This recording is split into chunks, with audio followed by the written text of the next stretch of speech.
Hey, bud.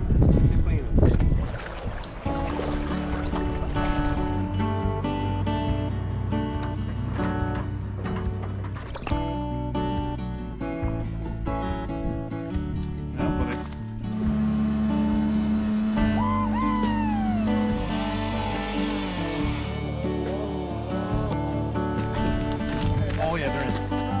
They're in. Andrew, you dropped it. Did I?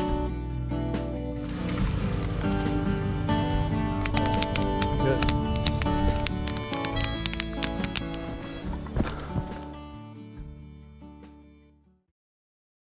So it's so cool to see start to finish a harvest of a wild animal, wild game.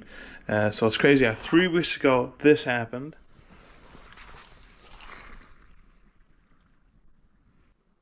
Okay, Andrew, can you take it there? Shoot now. Andrew, you dropped it. Did I? You dropped it. 6-pointer. November 11th. There you go, now. Yeah, you do one now? Yeah. Oh, yeah.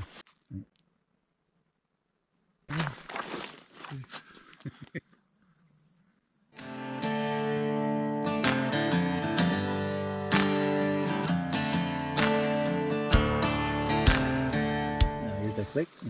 He's good now. Moose 2022. There you go. Awesome. There you go. Well, we just about got her all packed up, packed away. Chainsaw, hind quarters, front quarters, and the head.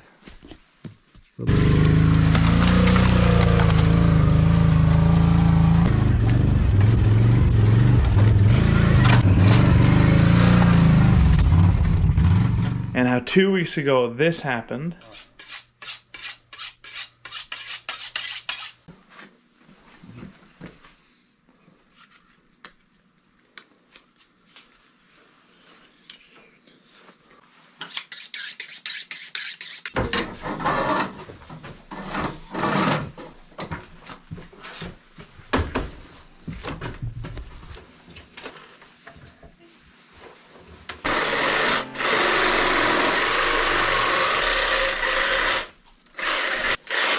You put that up here now. Oh yeah. What's that there, dude? Well, some Americans call it the backstrap. Filet. Tenderloin. Good eating. Can't get no better. Did one give out or? Yeah, give it. I was in late. No way. I farted in the garbage. Yeah. Nope. Now there's nothing there. They go slower now sometimes. So it's just so awesome to see the full circle from shooting it to field dressing it, to butchering it, and now to preparing it for cooking and then cooking it. So it's just awesome. All right.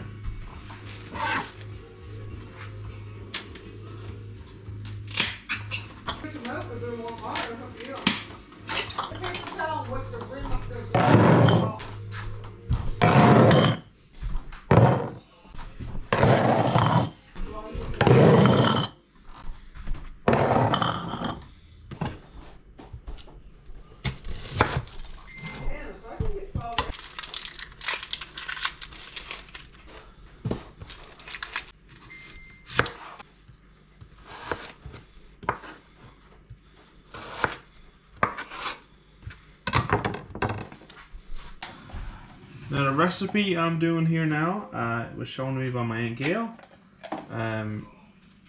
Puts a bit of mousseline on the bottom, 1/8 teaspoon, a little bit more mousse, then a couple pieces onion, and then more moose meat, and right at the top you put another 1/8 of a teaspoon of salt.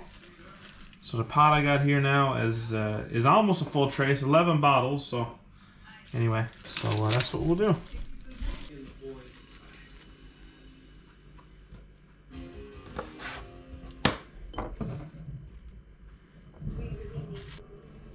And as you put it into the bottles, make sure that the meat is stowed down, because when you cook it, you know, it will shrink a bit. So when you stuff the meat in the bottle, you want it to be about to the neck of the bottle, and when it's at this point, you want to put another 1/8 of a teaspoon and a little piece of salt pork. And then before I'll put the lid on, I'll just wipe over the top. That's all.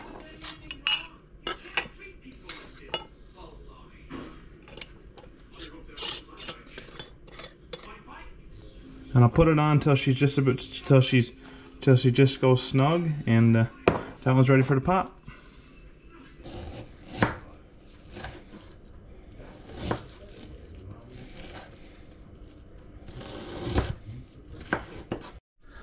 Also, let me know what you think when it comes to bottling versus canning. I know they're pretty much the same, but I did hear a lot of people say they would rather can their meat because it is a little more expensive, but in the long run, there's no glass, there's no... If you're going out summer for a boil up in the woods, you don't have to worry about the glass breaking. You can just throw the can in the backpack and head on out. So yeah, let me know in the comments, what do you guys think?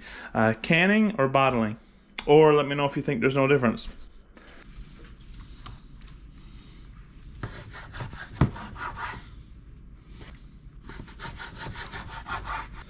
So you might be wondering why I'm cutting up some of the sirloin steak to put in a bottle. We did have a lot of bottle meat, but we already did 2 other trays, and I do have another bag meat downstairs. But I realized that I wouldn't have enough in the first bag I had to do all the bottles. So we're taking some of these sirloin steaks. We got a lot of the fillet and the backstrap and all this stuff cut up in the trays. So that'll be our fast fry, and we do have a couple sirloin roasts as well. But yeah, we will eat bottle meat more than we would eat anything else, and plus it's way easier to preserve and poke away somewhere until you need it, and that's why I'm using the sirloin steak. But that's 6 bottles done, and the pot on the stove over there only takes 11 bottles, almost a full tray. So I'll just do it 5 more bottles real quick, and then we'll put it on the boil.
So now I got the bottles. In the pot, and when you put them in there, you want to put them in tight so that when it boils, that they won't move around and break. If there was not enough in there, they would have a lot of room to move around and bust up against each other. So you want about 1 inch of water on top of your lids when it's boiling. Now this water's pretty cold, so that might be a while. So I'm just going to turn on the kettle here now, and when the water boils down, because it's going to be boiling for 3 hours, and when it boils down, I'll just keep topping it up, make sure there's like about 1 inch on top of the bottles. Perfect. Now, while the pot is over there boiling, I'm going to cut up a little bit of the outside round here in small bits here, and have a little fast fry.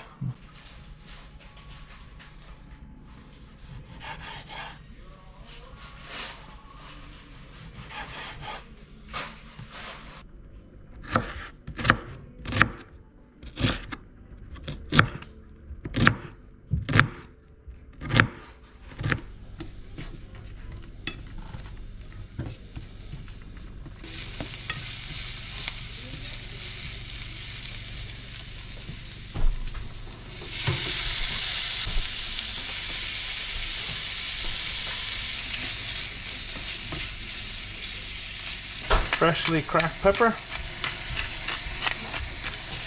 a little bit of salt, and some of the secret weapon. You can tell how much we uses it because we get the big containers of it. roasted garlic and pepper. Get a whole bunch of that in there.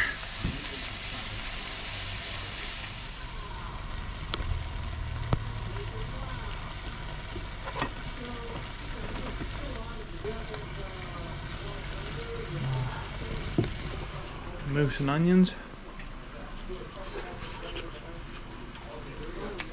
Nice son.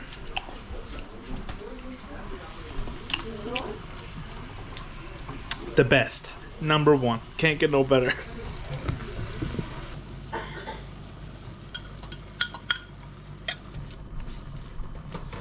Now, look at that.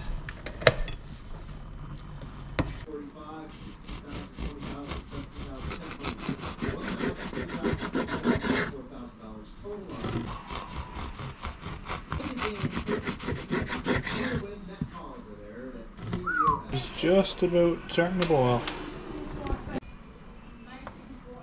19,045. I'm closest.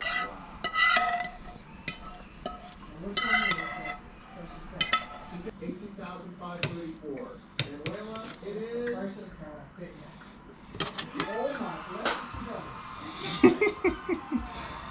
Mother's in the background listening to Price is Right.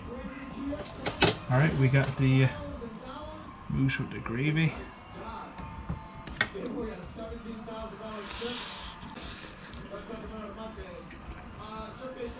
Mmm. Mmm. Alright. Start time, so around 12 o'clock she'll be done. Well, it's been about 3 hours, just about 12 o'clock now. So I just turned the heat off, and but I'll just pull it to the side now. I'll come in probably another 10-20 minutes, and then I'll come out and take the jars out of it. Well, here they are. 11 bottles. If you look close enough, it's almost like they're still, which I never knew. It's like they still boil when they're outside of the pot. So yeah, I never knew that, but that's pretty cool. Well, that's it for this video, guys. I hope you enjoy. It's my first time ever bottling this year, so it's all been a learning experience. But yeah, follow along for more videos. Hopefully gonna get out in the woods now and do a few boil ups and stuff. Maybe bring some bottle moose along, you never know. But until then, I'll see you later.